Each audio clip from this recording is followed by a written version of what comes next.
Hello, everybody. I'm Lee Cole 3, and I'm here with my partner, James Proctor. And we're here with Tommy Stiggs, who has his own channel. And I will put a link to his channel down there.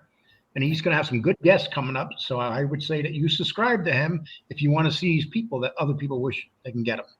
Yeah. Tommy, how you doing? I am good. How are you guys? Fine, thank you. James, how are you doing today?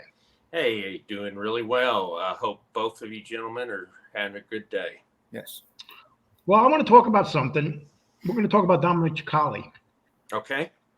Dominick Cicale kind of, if you're a gambling man, Dominick Cicale doubled down, rolled the dice, and he even admitted that why shouldn't I go after him? I'm going to get the views and everything. All right. So Dominick Cicale admitted that he has no problem with that. But here's the problem. He went after him and John Gotti pretty hard, and we're going to discuss that. And one thing Tommy said to me is that he was pretty upset and he felt like jumping in on the chat, but he didn't do it. Mm-hmm. So we're going to give Tommy his opportunity right now. Tommy, you said you jumped off because he was kind of really bothering you. So explain to me what you meant by that.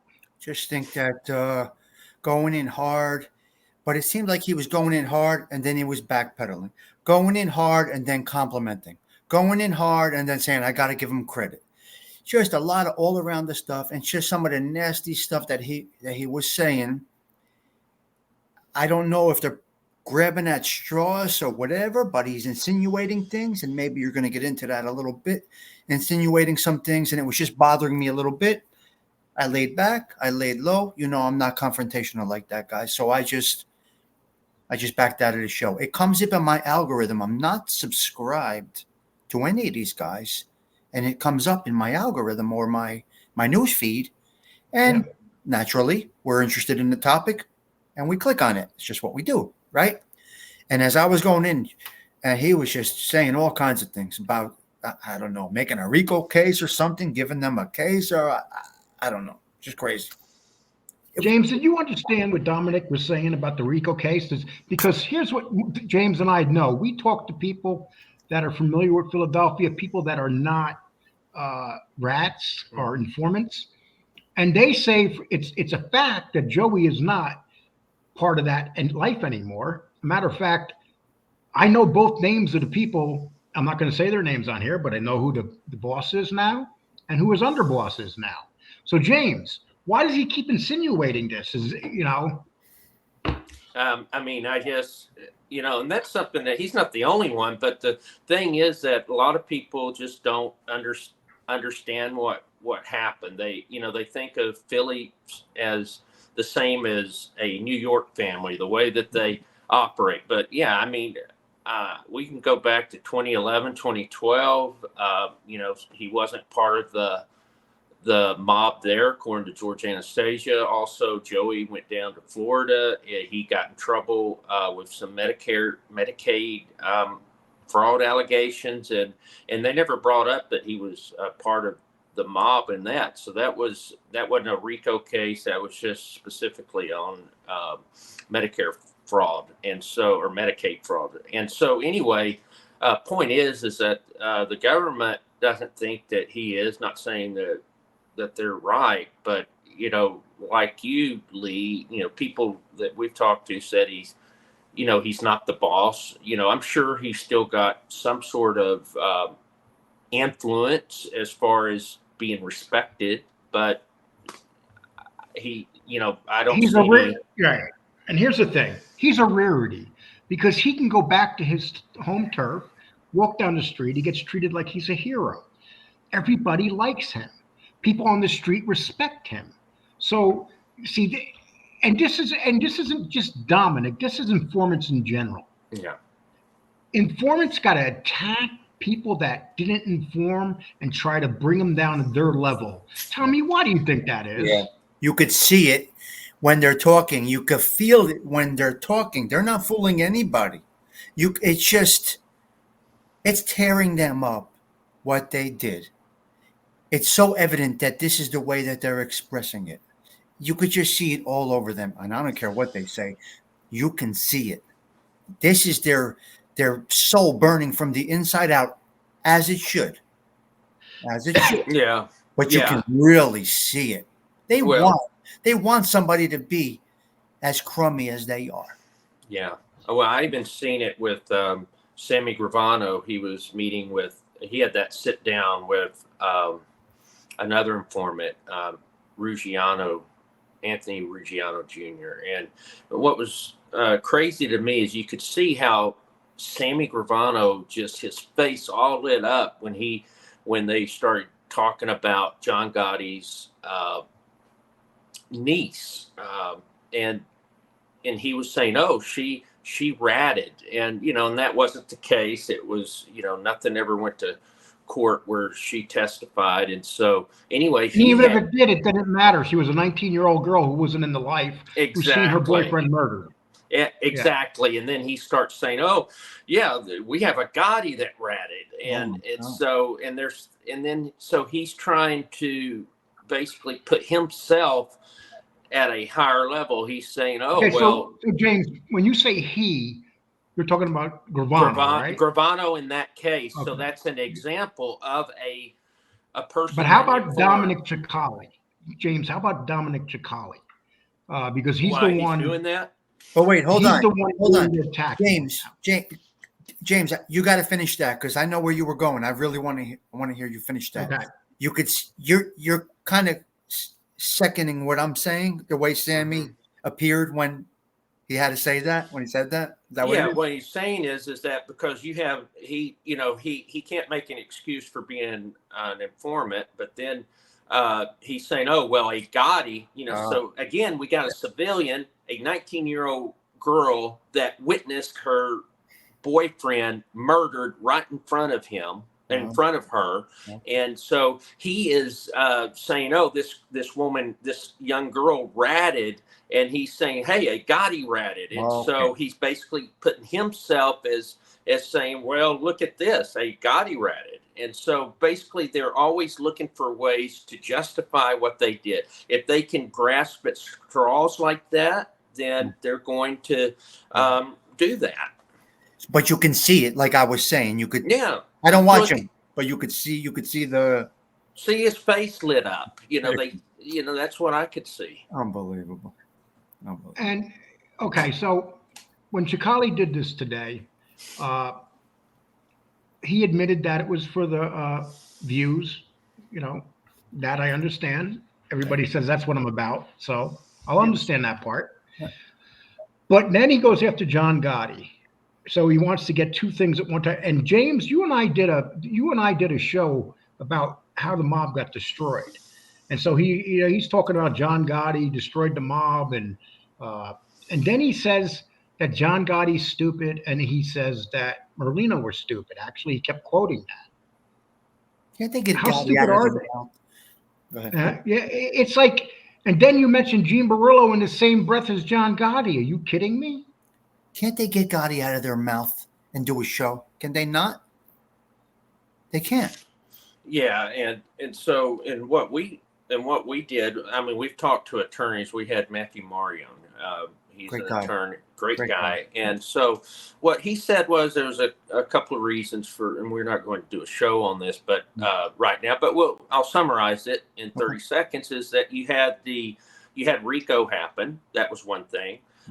Rudy Giuliani actually said that for him preparing for that, they didn't know how to use RICO until the mid 80s with the commission trial. And then the other thing was Giuliani said, "Hey, I was reading the book that Joe Bonanno wrote, and that gave me all the information I wanted about a structure of the mafia, everything that was going on with Cosa Nostra." And then the third thing is that you have technology. Now you've got the government that people are more mobsters. A lot of mobsters are more afraid of the government than they are of the mob. And so now you have the government giving incentives to informants to testify. I mean, you see it all across the board. We talk about it all the time. Right. Sammy Gravano just did a short, that'll come up soon, on Carmine Sessa with the Colombo family.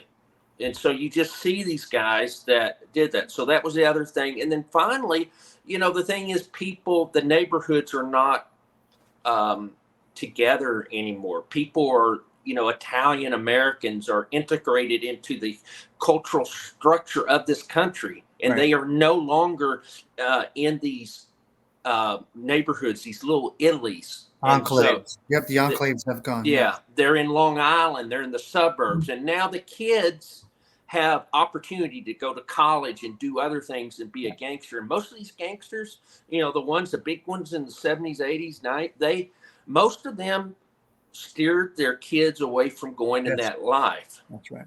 So that's what happened. Okay. Gotti, without Gotti, that still would have happened.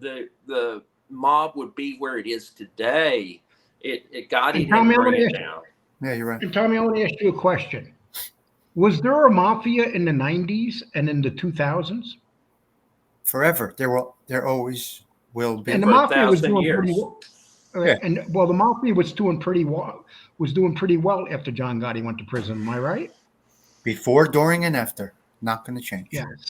And this is and Rudolph Giuliani stated that it was Joe Bonanno that bought that is the one that opened the door for the prosecutions and all that stuff. Right. And Giuliani said this. Yeah. And so why is it so hard for these guys who think they're smart to understand that it was Joe Bonanno's book that started it? Then after that, the commission trials were before John. Those had they went after the commission before. It's very simple. When they went after the commission and took apart all those guys, those very powerful men, that was the beginning of the end, really. Right. Of the real power structure. Okay, but a show about that doesn't sell. It doesn't get views like using the Gotti name that they cannot get out of their mouth. It won't move. They'll have no movement. They'll be stuck because they don't have the ability, the expertise to deliver a show like a Joe Pags. I don't know if you guys ever watched Joe Pags. Mm-hmm. Yeah. Joe Pags, they don't have the ability to deliver a show like that. Now, if Joe Pags talks about Joe Bonanno's book, you're going to be very intrigued. You're going to feel it. You're going to like it. You're going to enjoy it. You're going to stay tuned. These guys are not getting you into a 45-minute show without mentioning Gotti, Merlino, this one, that one, and the other one. That's where it all is. That's how it all happens now. That we did that thing with where we looked at Google Analytics, where we looked at what do people search for on the internet, and so we looked at all these people, and by far it's like, what was it? You could get 20 to 1. 20 to 1. Every other name out there could not. They had less searches than John Gotti. There you go. And that's 23 years later. 23 years later. Yeah. And a decade after the man's death, or more than that. Yeah. But I mean, also the man's 20 yeah. years. I mean, so you're talking. But something that Dominic said that really, I didn't understand why he said it. I really don't think that it should have been said.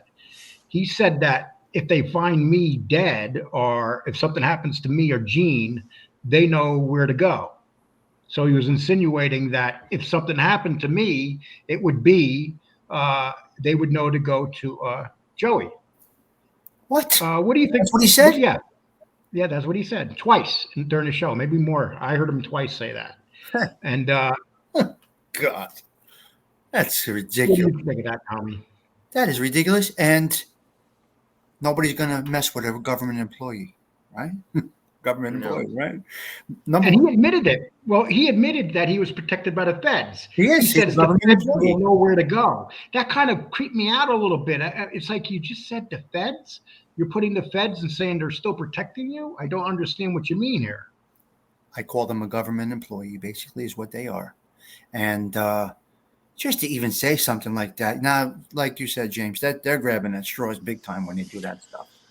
Yeah, and nothing's going to happen to Dominic or Gene. I mean, these guys, I think the problem is that people are underestimating Joey Merlino. They think he's some sort of dimwit. They think that he's just stupid. Don't you think that he, before he even James, did...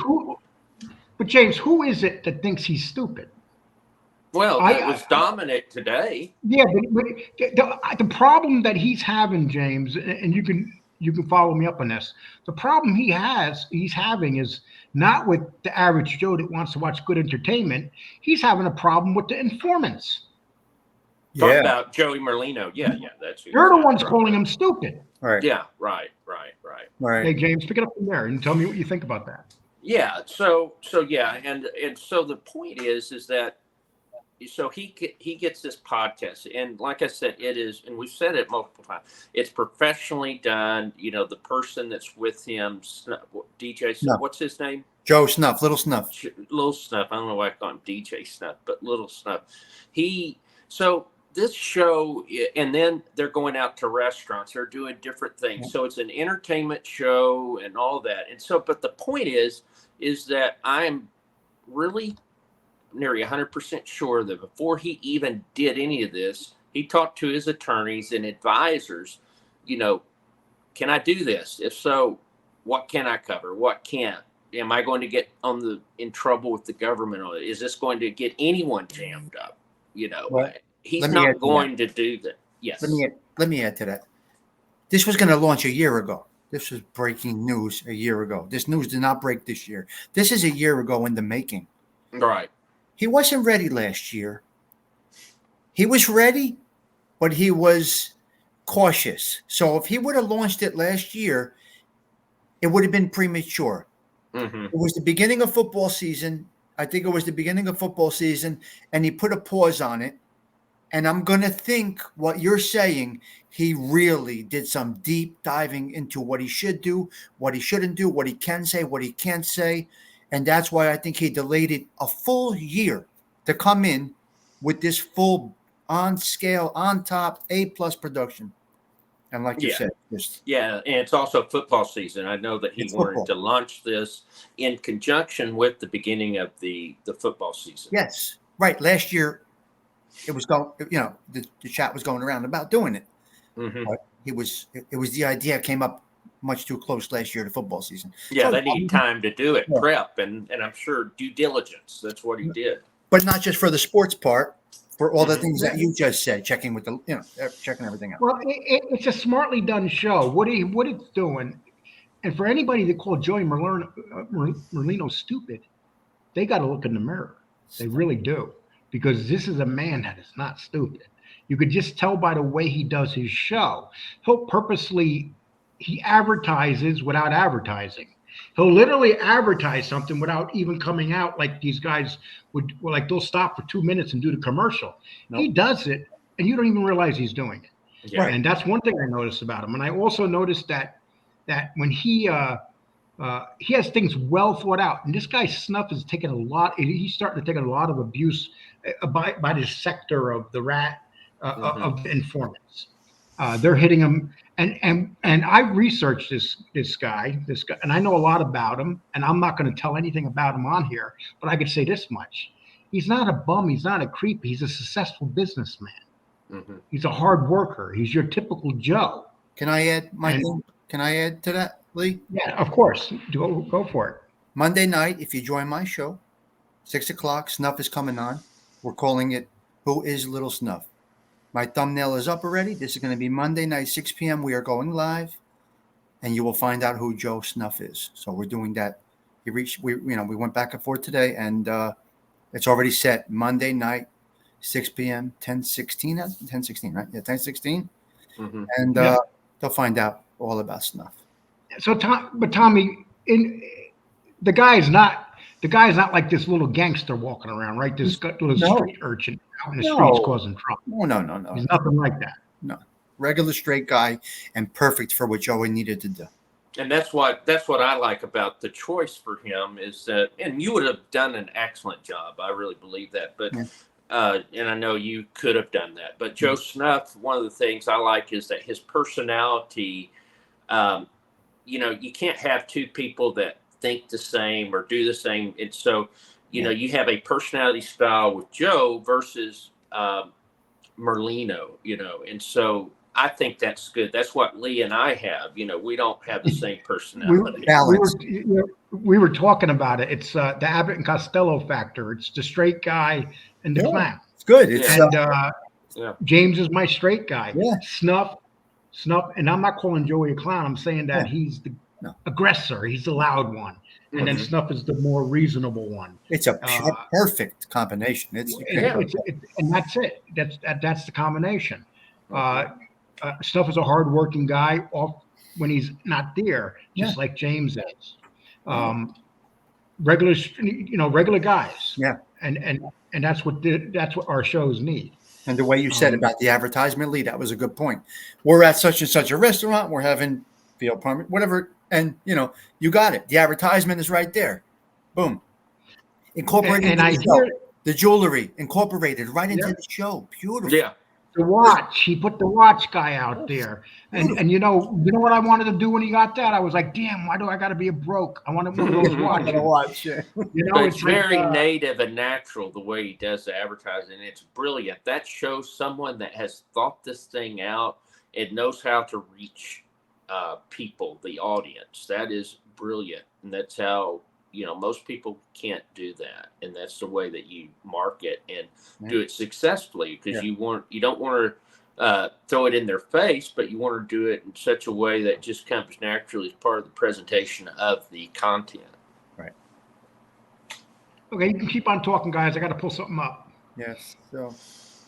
Yeah. So, I think that's the my main issue with a lot of this is it's just strange at how the informants are so angry with you can see it. And I don't understand that. Is it because Joey was able to remain a stand-up guy, and now has opportunity to be on YouTube and they couldn't, or I'm not sure what it is. They can't be him.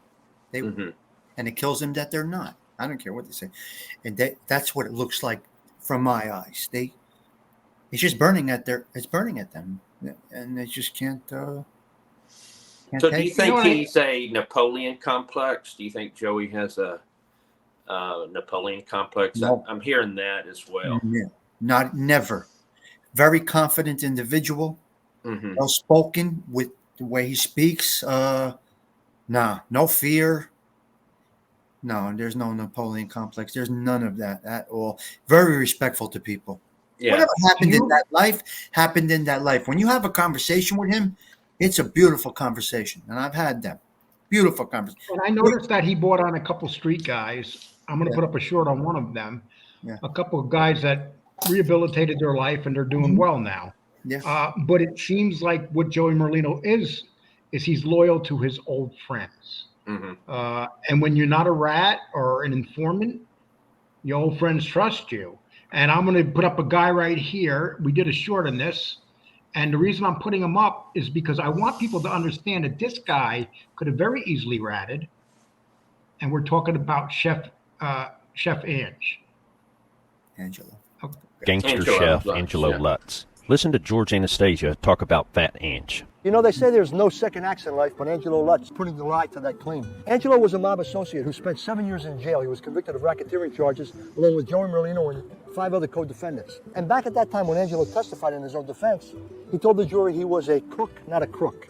Now, the jury didn't believe him, and they convicted him of racketeering charges built around loan sharking and bookmaking. And he did his time, and now he's kind of recreating himself. That part of his life is behind him. And he's opened up this restaurant here in Collingswood, New Jersey. He's going for Italian comfort food. And Angelo has basically legitimized himself. He's a guy who spent his whole life as a gambler, as a bookmaker, and he's taking probably the biggest gamble in his life, going legit. He's opened this restaurant, took a mortgage on his house. Angelo Lutz, the Golden Buddha back in the old days. Angelo Lutz, the Santa Claus at the Joey Merlino Christmas party. Here comes Santa Claus! Now it's Angelo Lutz, the kitchen consigliere. Wow. That is so.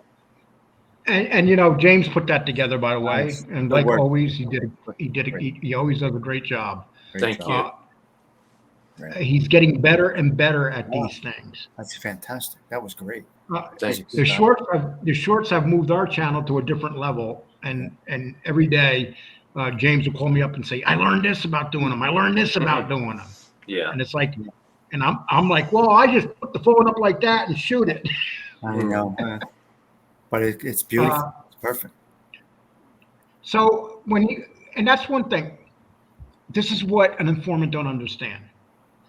Joey Merlino can bring those guys on because he didn't inform on them. They were his friends. And when he went to prison, they stayed his friends. When this guy Chef Lutz, Fat Ange, I hate calling him Fat Ange because I'm a fat guy. I don't want to be called fat. So Fat Ange, he comes on the show. He's a big hit. You could tell. Everybody likes him.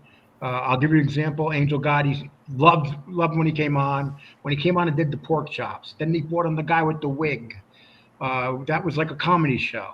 But there was one thing that he did that a lot of people didn't like. I'm just gonna be straight up at it. He brought his nephew on who was swearing like that. And that bothered a lot of people. Are we going to get those surprises, Tommy, at times with Joey Merlino, where he's going to do something that might be kind of cringy to people? He's going to skate the line, and he's going to bring you reality. So that might be, as you can see, there was no acting there. That's a natural thing, as if they were at their kitchen table. Right. The cursing, I can understand. I get it. I understand it. But yeah, no, and those Philly kids are out in the street cursing like that. Listen, I was the Jersey kid. My mother, we cursed, we cursed, and just total natural.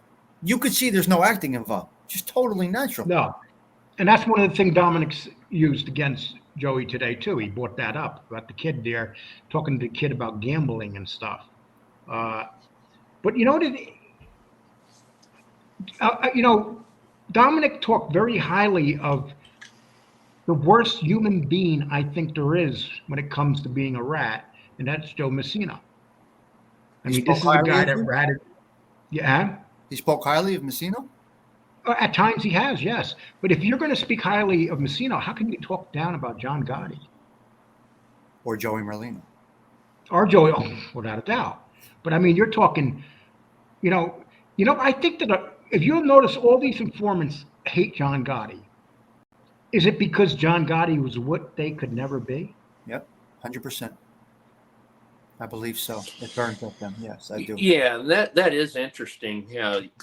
You have someone that all these mobsters they looked up to, and they always talk highly of Gotti and all that, and of course, you see just the funeral of Gotti, how all the people were on the street, all that. So, you had a public persona that was positive.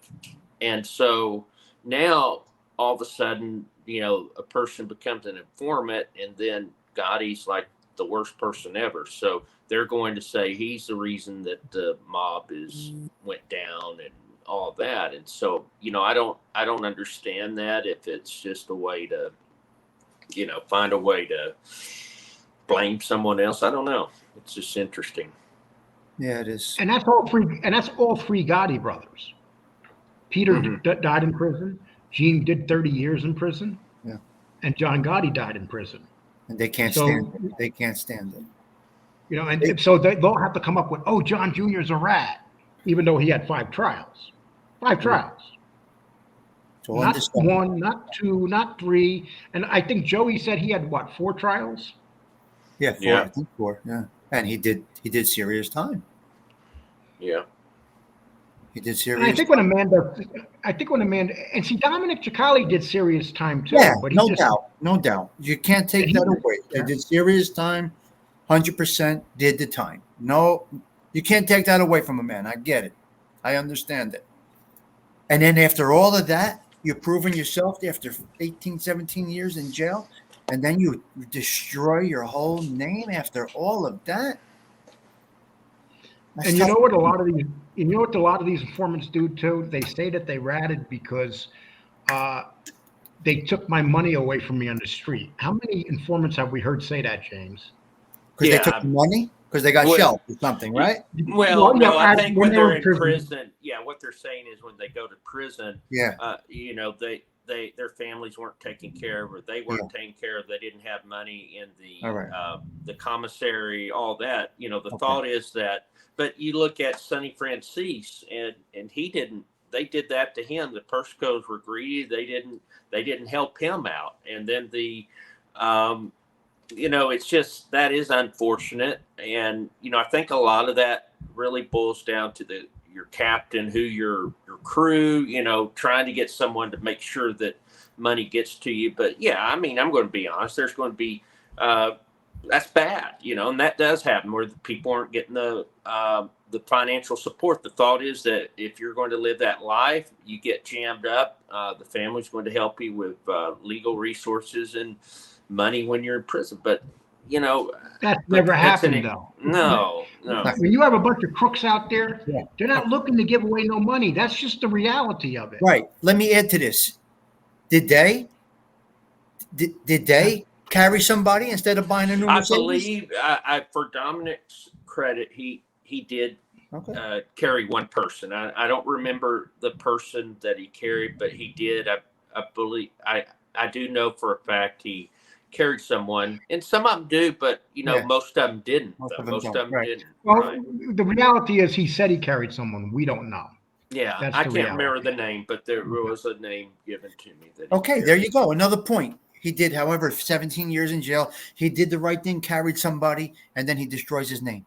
Just puts himself in the gutter. Done. Over. Can't come back from that. Done. And as far as, you know, shelving somebody getting shelved, somebody not being taken care of. Well, you saw that go on too while you were on the street doing that to somebody. You were taking somebody down. You were robbing from their book. You know, the scams all day and night. They did it also. Yeah. They did it also. Look what happened when we're not talking about angels. We're not talking about nobody in specific. We're talking about criminals. Yeah. So when Bill Gattulo went to prison, he got out and his son spent all his money. I mean, that's what people do. If you put people in charge of your money, that's what happens. They don't want to give it to you. And that's been the history of the mob. You know, Michael Francis talked about that. John Gotti, any of these. John Gotti got along. His family survived because they had each other. Like Peter Gotti, Gene Gotti. If they were out, one of the brothers were there to take care of the family. Okay, but shame on them for not making $2, spending one and investing one. Making one and investing one, and setting yourself up because you know you're in a treacherous lifestyle. You know you may not get taken care of, and you know you might get shelved. You can't take it personally. And then rap because you got shelved, and rap because you didn't get money while you were inside. Shame on you when you were earning all of that money on the street. You know, you could have been a little more humble and set your whole family up for the rest of their lives, because you could have done it because the cash flow is there. Obviously. And there's ways to hide it too from the government so they wouldn't grab it. Property, something that's going to generate income. Come on. They're supposed to be smarter than that, aren't they? That's what Joe Merlino did. He had all of his properties and kept them. Right. And Joe Merlino, one of the deals Joe Merlino and Sammy Gravano made when they became informants were that they got to keep a certain percentage of money. A percentage that would make them wealthy. Make them wealthy and then keep a cash flow going. Right. And Sammy had money when he started his drug ring. He had a lot of money, and he still decided to start a drug ring. Greedy. That's just greedy. So, you know, and that's who these guys are. Overall, do you think that this is going to work out for Dominick picking? Is this smart as a show, as a person, as a show? So, okay, the best thing that ever happened to this show, and I'm gonna be honest, besides James coming on, is the issues I had with Sammy and that whole thing. Okay. It worked out wonderful for me. Yeah. Do you think that maybe that's what Dominick? It's like, let me pick a fight, let me go in on this guy, and it will help me get even more views and subs. James, you are. Yeah, I think that, I know didn't it start with the Paciello thing, Chris Paciello, and I believe that Dominick said that. I guess he made a comment about Joey Merlino coming out with a podcast and then relaying that story about Paciello that Jerry Capisi put out like 2 years after the fact. And so as far as what it will do to Dominick's show, I mean, he's growing from it. I mean, people want to be entertained. I mean, we have a demographic, to be honest, they like controversy. A lot of people like that. So, what's going to happen though is I'm not sure if Joey will continue to address it. I think it's going Joey to. said the other day that he's done addressing those two guys. Yeah. He won't. So I don't even think he watches. I don't think he even cares. Do you think that he'll be done after he hears about how he hit him today? If he does, it's going to be a 3-minute, not even maybe a little sentence. He's not going to go back and forth and try and say that didn't happen, that this didn't happen. He'll state his little case quickly and move along. He's not going to give them oxygen for very long, and they're just going to fizzle out. They're going to get a big hit in subs. You said Dominick said this is great for his channel. Is that what you said before when we just came on? Yeah. Well, he he's- said And his channel was already doing well. Yeah, I'm sure. Yeah. I'm sure there's a market. There's a market, no doubt about it. So, and there's somebody that likes him, and that's okay. That's great. There's something for everybody. Great. Whatever you want to do, you do. So, if he has 10,000, I don't know, 30,000 subs, whatever Dominick has, I have no idea. But there's people that want this content. There's people that want to come, but this type of stuff is just going to fizzle out. It will fizzle out. It's going to go away. It's short-lived. Hit him hard while you can, Dominick, because this is only going to be for a minute. This is going to be gone. He's not going to have anything else to say. How many times? What did he say? He's making a RICO case? Joey's building a RICO The case? feds are going to make a RICO case against Joey because of the things he's saying. What do those chats look like? I was in there for 5 minutes today. Do they agree with I him? would say 70% of the chat was against. Oh, wow. Dominick. Really? Yep. 70%. There's no moderator in there. That's the worst thing you can do in your chat. You got to get moderators in there. You got to get moderators if you want it to slant your way. Well, when you say that, that means they will be kicking out those bad comments? Well, listen, when people come in and give me bad comments, I only kick them out if they're really bad, like ruthless, like personal. Nothing If you wrong wanna with call me- opinions. Yeah, a bad, Yes. an opinion, we're fine with it. It's just if you start, cursing and threatening or doing something that's just totally out there. But I would say, wouldn't you say, Lee, that we probably keep 99.5% of the comments? Yeah. Yeah. Oh, yeah. Yeah. Like with that Sammy Gravano one, go take a look how many bad comments I have. Thousands. Yeah. And you have to, Thousands of Gravano people attacked me. I mean, the big thing is, what happens when you mess with the bull, you get the horns. Oh, God. 1,000 of those messages just like that. It's like the original already. My personal opinion, all those types of shows, they're going to be short-lived. I think it's a hit and run, basically. So, yeah, capitalize on it while you can. And When you say short-lived, do you mean that they're going to peak? Yeah. I don't think they're going to go away because they're always going to have people. You got people 35 and younger that just don't understand the mob or the structure. Or when I came in here, when I first started, very little I understood about the mob. Yeah. Yeah, you're learning as you went. But people are looking for people are looking for content. And in fact, I made a comment and just yesterday where I was being sarcastic. We have a guy that was a so-called gangster that decided to do a food channel, and I said, good luck with your food channel, sarcastic, and boy, that created some content for a couple of guys. So it's just funny how people are, because am I going to wish good luck for some? No. But it's pretty funny for someone. I thought it was a little silly, kind of but it weird.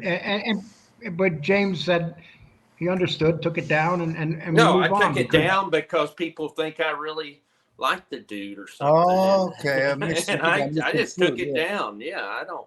Yeah, I was just making fun of him in a way. I was trying not to be crude, but said, yeah, good luck with that. I think no, I don't mean go away. Maybe that's the wrong word. I think, like you just said, peak. They're going to peak, at this.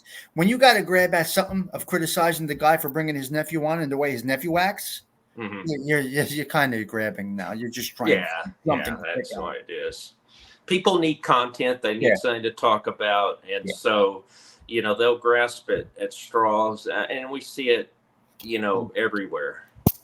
Yeah, no, that's... Nah. You know what I'm going to be interested in? I want to see a discussion by Joey about John Rubio. He's going to get there. I do too. Yeah. It's all going to get because there. Rubio is he's such a sleazy human being. But that I would just like to see what Joey has to say about him and Bobby Louisi, because Bobby Louisi came down to Philadelphia to get made. Yeah, and that's something I'm curious about too. That whole dynamic. Yeah, we'll get there. Slow, taking his time, doing it right. Producers will, he's got a team like you guys said. They're helping him along the way. What's going to hit this week? Where should we go? What's the shock factor? And they know what to do. So, but what's so great is that that the thing is that people, like our discussion right this moment, is what they want. Meaning, Merlino, we want more. Right. Yeah. We're talking about what we want more of this content. Right. So we can do positive shows in a positive way based on the shows that they're doing. So it's not only giving the Rats content, it's giving, other shows content, which is positive. Yeah. Yeah, of course. Now we're not here cursing and screaming and yelling about the Rats. We're having a gentleman conversation about giving our opinions, and this is content in a genre, I guess. This isn't my typical thing, guys. This is not my whole thing. I'm a general show. My show is just general, but I do love and enjoy the conversation. And being from North Jersey, the Philly guys and the North Jersey guys are exactly the same. Our element, our culture, our brotherly love is so similar. That's why North Jersey guys and South Philly guys get along so well. We are the same. Yeah.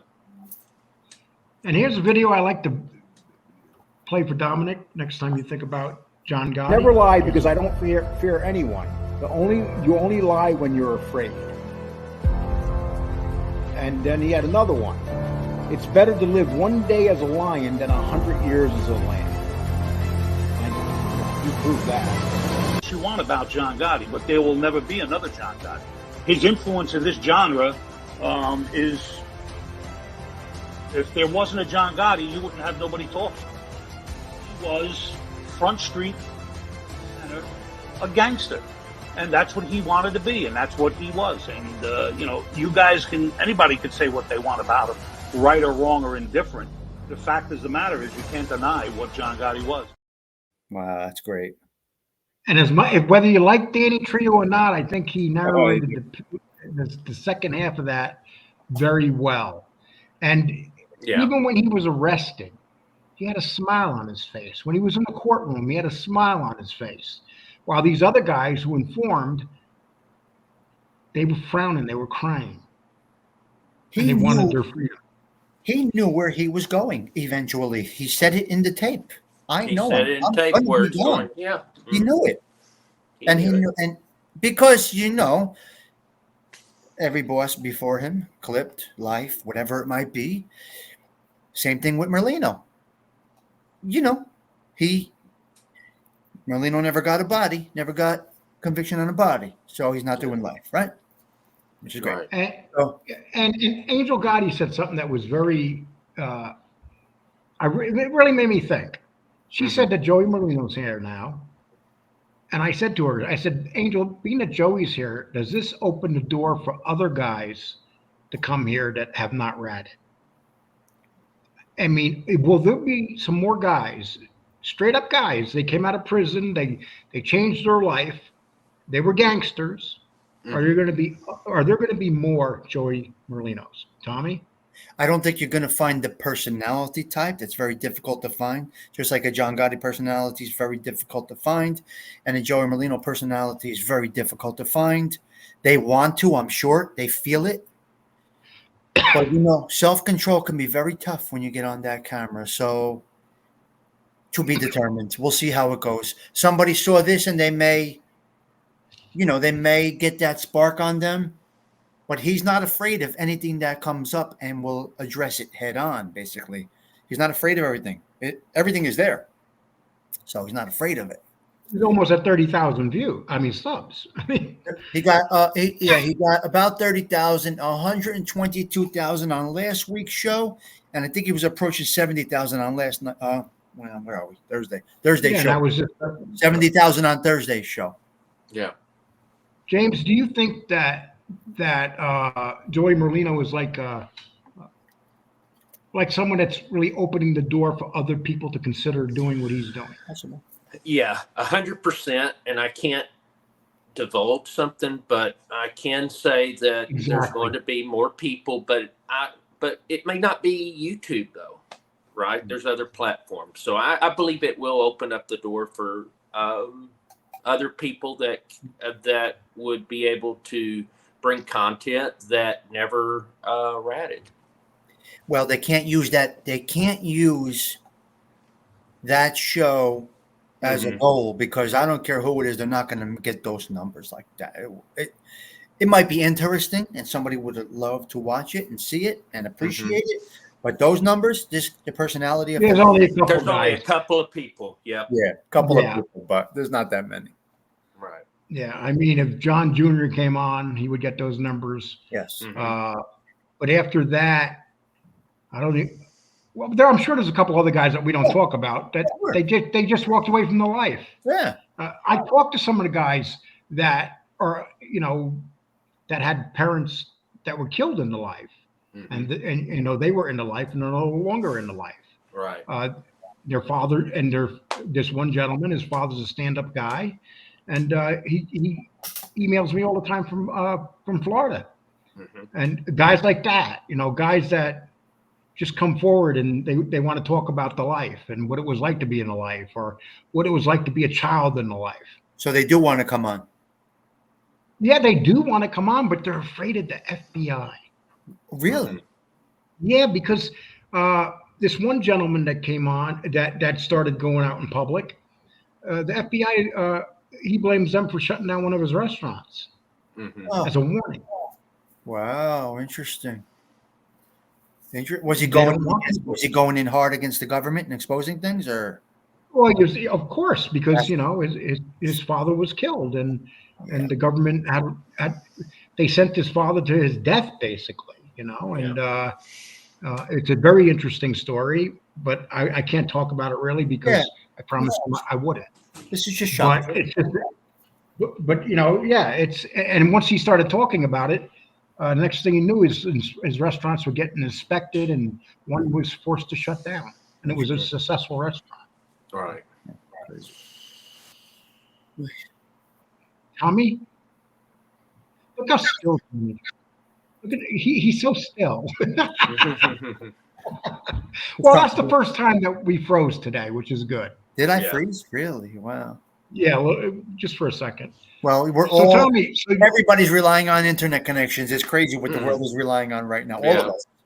I know. We have the best show ever. We're all relying on an internet connection. Everybody. Very true. So, Tommy, I know you got a couple of interviews coming up. I'm not going to say the second interview you got coming up. Are you really looking forward to them? I am. We got some great stuff coming up. Really, really big guys coming on. It's going to be great. It's going to be great. And I'm going to be making an appearance on one of them. So I'm going to be going to a show. So very good. And Tommy, I'm going to get one thing I always respected about you is that you never pushed. You're not a maniac like I am. How can I get more views? How can I get subs? That's not you. Not me. Slow and steady. Yeah, I guess slow and steady wins the race. Is that what they say? I could probably do more, Lee, if I really jumped into it, but it's not my way. It's secondary for me. I'm just really enjoying myself and connecting with some good people. Now, I want to add one thing. When Joey says good guys, one for the good guys, they have to are they really that stupid that they take it that literal, that he really means like wire boys? He means stand-up guys. Yeah, of course. Get that through your head, you guys that are saying for the good guys. No, he knows. He knows he means for the stand-up guys that did it, and for the guy. They did their sentences. So there's people that don't understand that. That's And crazy. Oh my gosh. Yeah. I mean, it's pretty obvious, I would think, but Well, people what we're take it dealing too literally. Yeah. You can't take that literal. He means for the stand-up guys, the Yeah, guys of that course. died chained to a bed, right? Of course. Doesn't That's mean what the he good meant. guy. He doesn't mean the work. He doesn't mean the regular No. guys. So Tommy, you got this interview lined up. Yeah. And so I'm going to put your show down here. And Okay. what time are you going to have Snuff on? So people, just so you know, Okay. Tommy Stiggs is going to interview. Tell us who you're going to interview on Monday. Give us a little rundown on him. Little exactly. Okay. Now, what is he doing at this time for people that don't know? What is he doing? I didn't hear you. Yes. Right now, he's working with Joey. He's working Merlino, with Joey. right? He has some other stuff that he has going on. He's gonna. The name of the show is Who's Joe Snuff. We're gonna take it from there, and we'll see where it goes. I don't call it really an interview. It's two guys that have been talking for a while, having a sit down, hanging out, shooting the shit, shop talk, and we'll find all that little Joe wants to tell us, and we'll just. Okay. And what time is that show going to be? 6 p.m. live Eastern time. We're doing it live, actually. Hey, people. So that should be very interesting. Yeah. If you tune in here, please go there. Yeah. I'll be there. I'm sure James will be there. I'll be there. Awesome. Okay. And please subscribe, hit the like and the reminder bell for this channel. And thank you. And we got a bunch of new people on Angel Gotti's Patreon channel off our last show. We picked up quite a few new people on Patreon. Wonderful. Yeah. And I was like, wow. And then I went back and seen they subbed here, and they subbed Angels. Oh, nice. I like to call it Angels because we're part of that, James and I, Mhm. and Marla. But Angels got the name, the Gotti name. Yeah. And No, thank you. so please Thank join. Yeah, please, and that will be below here, people. Angel Gotti's. We just put up. She had a baby shower for her daughter. She put up awesome pictures. That was awesome. And we put, I was telling Angel that we put up the girls that come on the channel that we don't know. We took a picture. All beautiful women. None of them like what you would think about people hiding on YouTube. These are all like Angel attracts a different type of woman compared to a lot of other channels. Right. They're ladies. They're ladies. They're in my shows too. No, they're ladies, people. and I speak to some of them offline. They're ladies. They're great. They're great. They're good ladies. Yeah. Well, you're just a player. You know, you get up 6 o'clock in the morning without combing your hair, Tommy. You know that he's like, those old movie stars in the 70s, in the 50s and 60s, like Lana Turner. She'd be in the hospital looking, her hair ain't messed up. She have a makeup on and everything. Isn't that crazy? Tommy, I remember those. Tommy Stiggs getting up in the morning. I think Tommy, like in his sleep, combs his hair. Yeah, I'm ready. Automatic. I'm ready early in the morning. 4 o'clock, I get up. Wow. And I bet your coffee machine's on a timer. Timer. You got it right. I know. It's ready That's to go. Tommy, people. Tommy does everything where it's the same every day. He doesn't change. Let's put it this way. If Tommy was in the life and you had to get him and there was a hit contract on him, he wouldn't be hard to find. It wouldn't be fun. Because here he goes in his car at 7:12. You're right. He's gonna hit that bagel shop at a certain time. Oh my god, that's great. Me, they'll never get. They're going, what the hell? He's coming out of his You're house? all over the place. Isn't that one of the beauties of living lonely? It's incredible. Yeah. Yeah. My brother used to say, Lee, if I shot a gun at you, I'd still wound your arm, making fun of my size.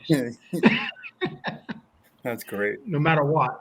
Wow. Well, Tommy, we appreciate you being on, and people, Pleasure. like I said, Monday. Yep. James, great show, like always. Yeah. Tommy, everybody, take care. Hang around Tommy for a minute if Yeah, you of want. course. Always.